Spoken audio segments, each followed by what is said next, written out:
Assalamualaikum warahmatullahi wabarakatuh. Pernahkah Anda merasa bahwa dunia sekarang terasa semakin aneh dan membingungkan? Nilai-nilai moral merosot, batas antara yang benar dan salah semakin kabur, dan ajaran agama sering diabaikan demi popularitas, kekayaan, dan kesenangan sesaat. Kita melihat perubahan besar dalam perilaku manusia yang dulunya malu berbuat dosa, kini bangga menampakkannya. Namun tahukah Anda bahwa lebih dari 1400 tahun yang lalu Rasulullah Shallallahu Alaihi Wasallam telah menggambarkan dengan sangat rinci sifat-sifat manusia di akhir zaman. Semua itu telah tertulis dalam Al-Quran, hadis-hadis sahih, serta penjelasan para ulama terpercaya.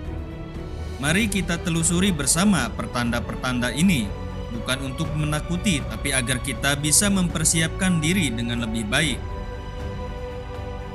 Allah telah membedakan dengan sangat jelas antara orang-orang yang beriman dan yang fasik.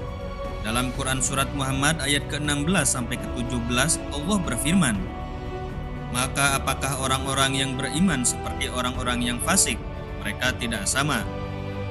Adapun orang-orang yang beriman dan beramal soleh, maka mereka akan mendapat surga sebagai tempat tinggal karena apa yang telah mereka kerjakan.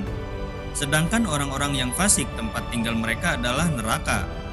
Ayat ini menegaskan bahwa di akhir zaman akan terlihat perbedaan mencolok antara mereka yang menjaga keimanan dan mereka yang tenggelam dalam kesesatan dan kebatilan. Maka jangan heran jika hari ini kita menyaksikan banyak orang mengejar dunia meski harus menjual prinsip dan meninggalkan agama.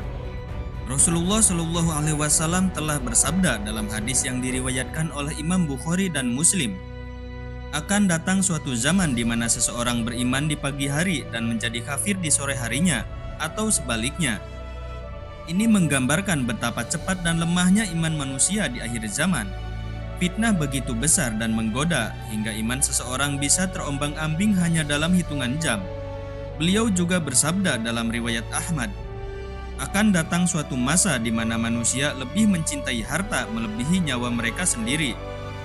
Harta menjadi tujuan utama meskipun harus mengorbankan keluarga, ibadah, bahkan harga diri. Fenomena ini begitu nyata dalam kehidupan kita hari ini. Ibnu Katsir dalam tafsirnya menjelaskan bahwa di akhir zaman banyak manusia yang materialistik, lebih sibuk mengejar dunia dan melupakan akhirat, malas beribadah, bahkan sholat sering ditinggalkan atau dilakukan asal-asalan. Durhaka kepada orang tua, mereka dianggap beban bukan lagi sumber berkah.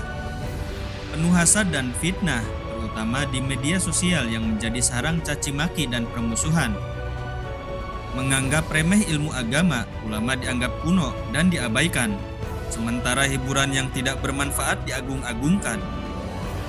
Imam Al-Ghazali juga berkata, zaman akan berubah dan manusia akan lebih mencintai dunia seakan-akan mereka tidak pernah mengenal akhirat. Betapa tajam peringatan ini, seolah beliau menyaksikan apa yang terjadi hari ini. Lantas bagaimana kita sebagai umat Islam harus menyikapi semua ini? Jawabannya bukan dengan ketakutan atau pesimisme, tapi dengan introspeksi dan persiapan. Perkuat iman dengan ilmu dan amal soleh, jangan hanya mengandalkan warisan agama, tapi pelajari, hayati, dan amalkan.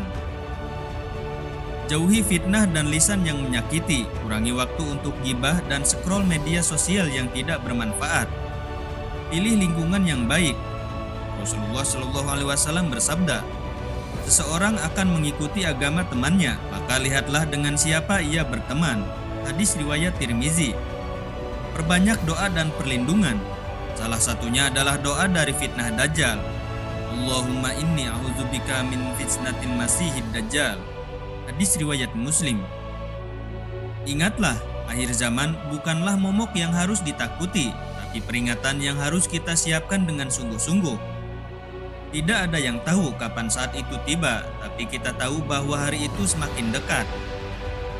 Maka mari mulai dari diri sendiri, perbaiki iman, juga keluarga, ajak teman pada kebaikan, dan jangan lelah menyebarkan dakwah. Wallahu a'lam bishawab. Jika video ini menginspirasi Anda, jadikanlah sebagai pengingat untuk selalu menebar kebaikan dan mendapatkan ridha Allah. Jangan lupa like, share, dan subscribe untuk konten penuh berkah lainnya. Bagikan konten ini kepada orang tersayang karena berbagi ilmu adalah sedekah yang pahalanya terus mengalir. Sampai jumpa di video berikutnya. Insya Allah. Terima kasih. Wassalamualaikum warahmatullahi wabarakatuh.